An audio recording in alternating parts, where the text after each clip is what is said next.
जैसा कि मैंने आप लोगों को प्रॉमिस किया था कि आपकी जो भी क्यूरीज होगी मैं उसको कंफर्म डेफिनेटली सोल्व करके आपको बताऊंगा। ओके, तो हम लोग स्टार्ट करने जा रहे हैं स्टूडेंट्स क्यूरीज का पार्ट नंबर फर्स्ट, जिसमें किसी स्टूडेंट ने पूछा था एक question example number 1.13 RBSC book का फर्स्ट जो लेसन है उसका 13वां एग्जांपल। बहुत अच्छा एग्जांपल है, एग्जाम में क्वेश्चन आने के चांसेस भी हैं, इसीलिए मैं तुम सबके साथ में शेयर कर रहा हूं। ओके, तो क्वेश्चन है 4 माइक्रोकूलाम के अनंत आवेश अक्ष अक्ष पर क्रमशः 1 मीटर, 2 मीटर, 4 मीटर, 8 मीटर पर रखे हैं। इन आवेशों के कारण मूल बिंदु पर रखे 1 कूलाम आवेश पर लगने वाला बल ज्ञात करना है। ठीक है, तो क्वेश्चन के अकॉर्डिंग हम लोग एक डायग्राम बना लेते हैं। तो देखिए, सबसे पहले आपके पास क्या है, 4 माइक्रोकूलाम के अनंत आवेश पड़े और कहां पड़े हुए हैं, अक्ष अक्ष के ऊपर पड़े हुए हैं। और कहां कहां, 1 मीटर पे, फिर 2 मीटर पे, फिर 4 मीटर पे। ठीक, तो हम लोग सबसे पहले अक्ष अक्ष ड्रॉ कर लेते हैं। तो ये मेरे प्यारे बच्चों आपके पास कौन है, अक्ष अक्ष है। ठीक, ओके। अब इसने क्या कहा कि 4 माइक्रोकूलाम के अनंत आवेश अक्ष अक्ष पे पड़े हैं, अक्ष डैश अक्ष पे नहीं है, अक्ष अक्ष पे है, इस तरफ है। ओके, तो मान लीजिए अगर ये मूल बिंदु होता, ये O होता, मूल बिंदु जिसके निर्देशांक होते हैं 0,0, तो ये क्या बोल रहा है, ये जो 4 माइक्रोकूलाम आवेश है कहां कहां रखे हैं, 1 मीटर पे है, तो ये लीजिए 1 मीटर। अगर मैं इसको A पॉइंट नाम दूं तो A पॉइंट पे कितना मीटर, 1 मीटर। ठीक, फिर कितने मीटर, 2 मीटर, यहां मैं 2 मीटर, ये यहां होगा। मैं इसको B पॉइंट नाम ले लेता हूं, और ये कितना मीटर, 2 मीटर, फिर कितना मीटर, 4 मीटर, ये लीजिए कितना मीटर, C पॉइंट 4 मीटर, और फिर कितना मीटर, 8 मीटर, 8 मीटर, ये मान लीजिए यहां पे 8 मीटर, ये D नाम दे दीजिए इसको, 8 मीटर। और इसी प्रकार से बहुत सारे आवेश 4 माइक्रोकूलाम के अनंत आवेश रखे पड़े हैं, तो ये कहां तक जा रहा है, अनंत तक जा रहा है।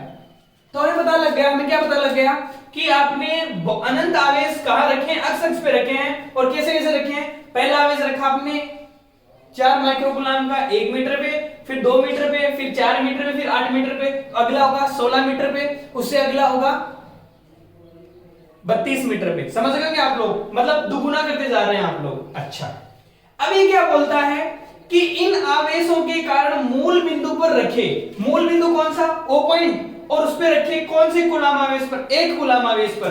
तो यहां पर आपने कोई एक आवेश रखा है जिसका मान कितना है, 1 कूलाम आवेश है। ओके, इस पर लगने वाला बल ज्ञात करना है, इन सब के कारण इस पर लगने वाला बल। तो मान लीजिए इसको मैं Q नोट मान लेता हूं, क्या मान लेता हूं मैं, Q नोट। तो Q नोट की वैल्यू कितनी है, 1 कूलाम है। और इन सब पे कितना कितना आवेश रखा है, 4 माइक्रोकूलाम। तो रख दीजिए यहाँ पे कितना आवेश है, 4 माइक्रोकूलाम, यहां पर भी 4 माइक्रोकूलाम, यहां पर भी 4 माइक्रोकूलाम, और यहां पर भी 4 माइक्रोकूलाम। ओके, अब आप देखिए ध्यान से, इसने ये कहा कि इस 1 कूलाम आवेश पर लगने वाले बल का मान ज्ञात करना है। तो आप एक बात बताइए मेरे को, ये भी धनात्मक आवेश, ये भी धनात्मक आवेश, तो धन आवेश की मतलब क्या होगा, प्रतिकर्षण। और तो इसके कारण इस पर लगने वाला बल इस दिशा में, इसके कारण इस पर लगने वाला बल इस दिशा में, इसके कारण इस पर लगने वाला बल इस दिशा में, और इसके कारण इस पर लगने वाला बल इस दिशा में। और आप जानते हैं बल एक सदिश राशि है, और हमने कूलाम नियम का सदिश निरूपण पढ़ा हुआ है। और कूलाम बल जो होता है वो सदिश राशि है, तो वो अगर इस दिशा में बल लगता तो अक्ष अक्ष दिशा होती, प्लस का ही के काम में लेते, लेकिन यहां पर इस पर लगने वाला बल सारे इस दिशा में होंगे।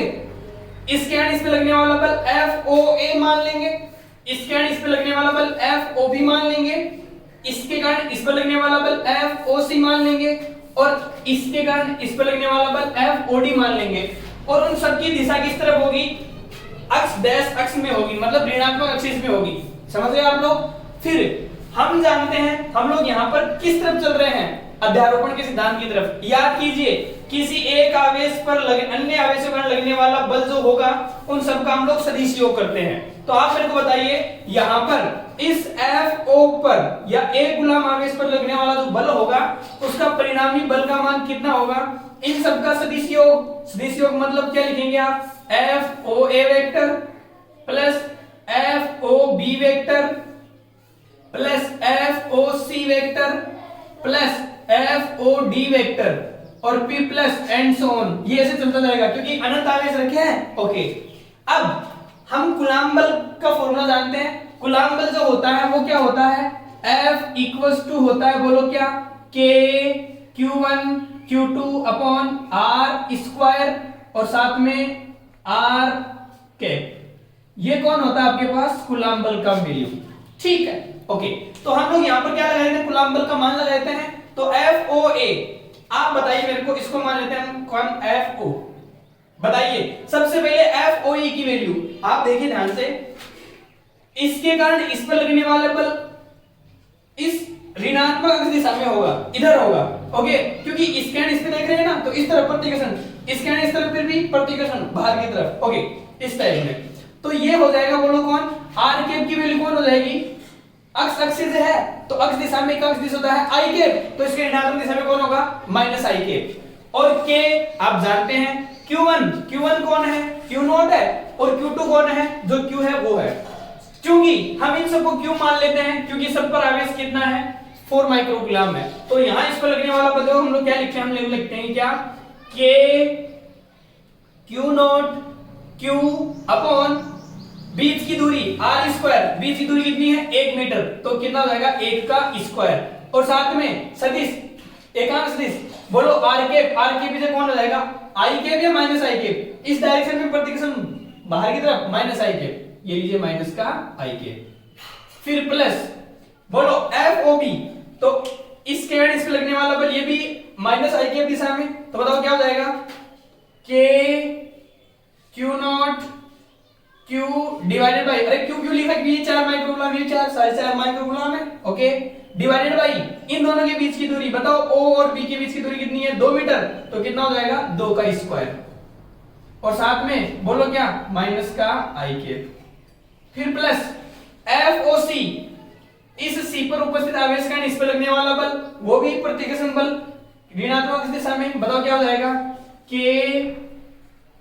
Q नॉट Q अपॉन 3 का स्क्वायर, 3 का सॉरी कितना है, 4 का स्क्वायर, कितना स्क्वायर, 4 का स्क्वायर, और साथ में कौन, माइनस का आई कैप।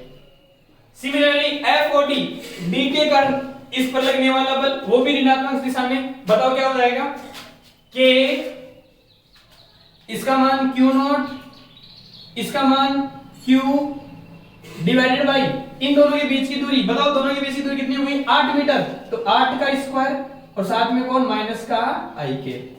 आई होप आपको यहां तक कोई दिक्कत नहीं होगी। ओके, अब आप क्या देख रहे हैं, FO इक्वल्स टू, बताइए क्या हो जाएगा, यहां आप लोग देख रहे हैं कॉमन आ जाएगा आपके पास में, कौन कॉमन आ रहा है, कॉमन आ रहा है sir K Q not Q, ये आ रहा है आपके पास कौन, कॉमन, और यहां क्या बच जाएगा अंदर, इसके पास देखो कौन आया है, 1/1 का स्क्वायर प्लस 1/2 का स्क्वायर, मतलब 1/1 का स्क्वायर 1 प्लस 1/4 प्लस 1/16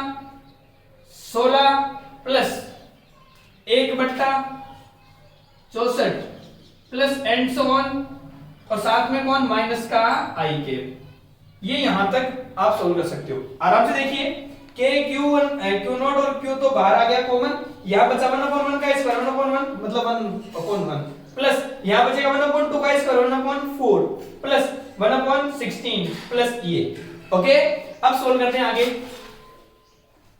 यहां सोल्व करने के लिए आपको एक अहम पार्ट ध्यान में रखना है, कौन सा अहम पार्ट ध्यान में रखना है, इसके लिए हम लोग लिख देंगे आसानी से, लेकिन ये जो आपके पास सीरीज बन रही है ध्यान से देखेंगे आप लोग, 1/1 1/4 1/16 1/64, तो ये आपके पास एक गुणोत्तर श्रेणी बन रही है। क्या बन रही है, गुणोत्तर श्रेणी। तो हमें क्या करना होगा, इस गुणोत्तर श्रेणी का योग करना होगा। आप लोगों ने गुणोत्तर श्रेणी पढ़ी होगी, गुणोत्तर श्रेणी में क्या होता है, आप लोगों ने देखा होगा, एक तो समांतर श्रेणी होती है, गुणोत्तर श्रेणी होती है। समांतर श्रेणी में सार्वंतर होता है और गुणोत्तर श्रेणी में सार्वनुपात होता है। ओके, तो आप लोग देखिए यहाँ पे इस गुणोत्तर श्रेणी में आप क्या देखेंगे, इस गुणोत्तर श्रेणी में प्रथम पद कौन है?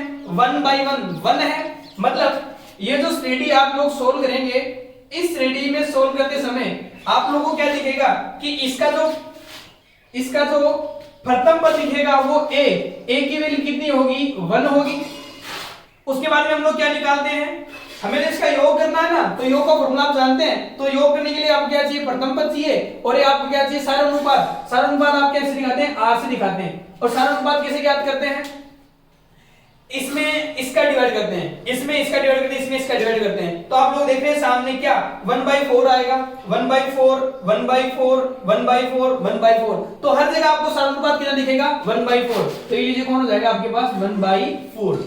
ठीक, ये कौन है आपके पास? गुणोत्तर श्रेणी थी। तो मैं लिख रहा हूं यहां पे गुणोत्तर श्रेणी।